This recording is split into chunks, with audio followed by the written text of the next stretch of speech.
የማቴዎስ ወንጌል ምዕራፍ 28 በሰንበትም መጨረሻ መጀመሪያው ቀን ሲነጋ መግደላዊት ማርያምና ሁለተኛይቱ ማርያም መቃብሩን ሊያዩ መጡ። እነሆም የጌታ መልአክ ከሰማይ ስለወረደ ታላቅ የምድር መናወጥ ሆነ። ቀርቦም ድንጋዩን አንከባሎ በላዩ ተቀመጠ። መልአኩም እንደ መብረቅ ልብሱም እንደ በረዶ ነጭ ነበረ። ጠባቆቹም እርሱን ከመፍራት የተነሳ ተናወጡ፣ እንደ ሞቱም ሆኑ።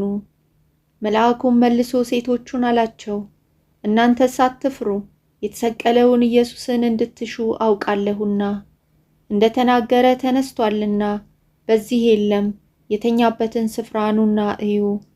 ፈጥናችሁም ሂዱና ከሙታን ተነሳ፣ እነሆም ወደ ገሊላ ይቀድማችኋል፣ በዚያም ታዩታላችሁ ብላችሁ ለደቀ መዛሙርቱ ንገሯቸው።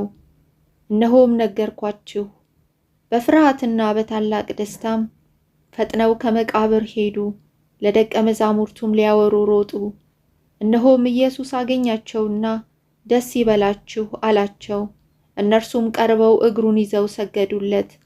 በዚያን ጊዜ ኢየሱስ አትፍሩ፣ ሄዳችሁ ወደ ገሊላ እንዲሄዱ ለወንድሞቼ ተናገሩ፣ በዚያም ያዩኛል አላቸው።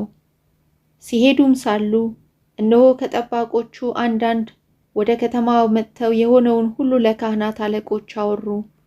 ከሽማግሎችም ጋር ተሰብስበው ተማከሩና ለጭፍሮች ብዙ ገንዘብ ሰጥተዋቸው፣ እኛ ተኝተን ሳለን ደቀ መዛሙርቱ በሌሊት መጥተው ሰረቁት በሉ።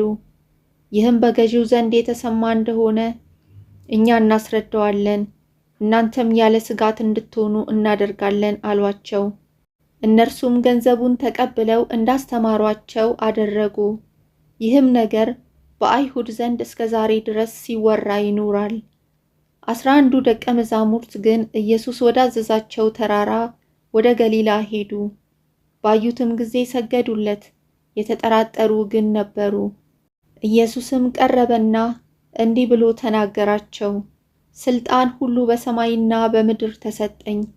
እንግዲህ ሂዱና አሕዛብን ሁሉ በአብ በወልድና በመንፈስ ቅዱስ ስም እያጠመቃችኋቸው፣ ያዘዝኳችሁንም ሁሉ እንዲጠብቁ እያስተማራችኋቸው ደቀ መዛሙርት አድርጓቸው።